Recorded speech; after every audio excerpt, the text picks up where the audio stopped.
Good. Well, I bring greetings to you as you celebrate your 40th anniversary. I am Pastor Ron Voss.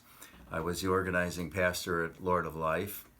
I presently serve Servants of Christ Lutheran Church in the Cedar Rapids, Iowa area.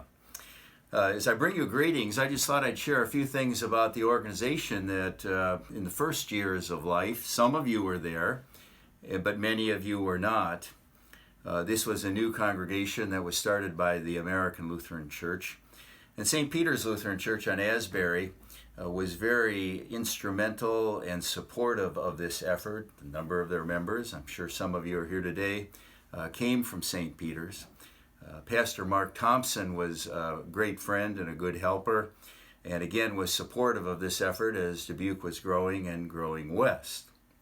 When we started out, we met at Heritage Manor Nursing Home.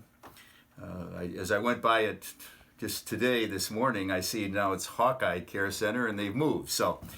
But years ago, that was where we started. I had an office down in the basement.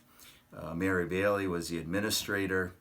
It was a great place for us. For not only did we have a place to meet for midweek meetings, we could worship there on Sunday morning, which included the old sanctuary area of a Catholic church. And we also, many of the residents that were there at Heritage Manor were able to worship with us. It was there that I met Ramona Cartman, who was the director of nursing at that time. And some of you may remember Gib Gensler, and he came for a number of years over here to the congregation. And Mary Orth, who was also living down in the assisted living area. We held some services down there initially, and then we were upstairs. Just an interesting fact, too, I remember the night when we actually chose the name of the congregation. Some of you were probably there, but we actually voted on the name, and it was Lord of Life that came up as the name that would be chosen. I still remember, I think Bill Nybeck was at one of those early meetings that we held, and met Ruth Dietz there, also a number of people from the area at that time.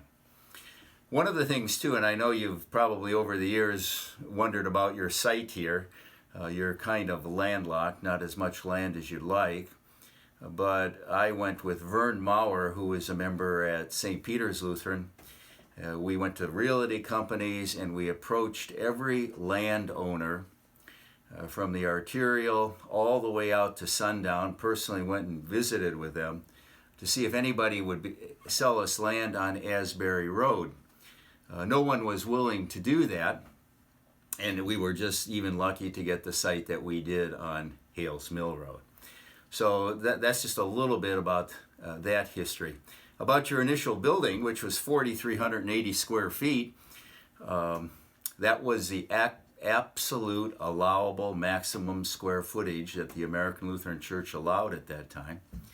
And again, I know some of you here today were on that trip when we visited other churches and ended up reproducing the building that was in Pella, Iowa, very similar to this one.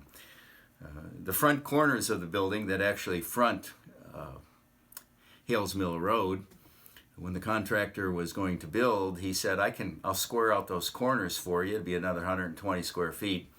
But the American Lutheran Church denied that request. They would absolutely not allow anything larger than 4,380 square feet. Just a little bit of background and interest, but the multi-purpose facility served this congregation well for many years, and we would have the service, go to Sunday school, back to another service to set up, set down, set back, so forth. In the time that I was with you, many people were active in the Bethel Bible series, many people getting into Scripture, and I guess one of my sorrows as I left was we weren't debt free at that time, but we were close, and I know how important that is that a congregation not carry a significant debt. Since that time, well, let me just step back a moment. Before I came to Lord of Life, I served an established parish in Green Bay, Wisconsin for almost 6 years.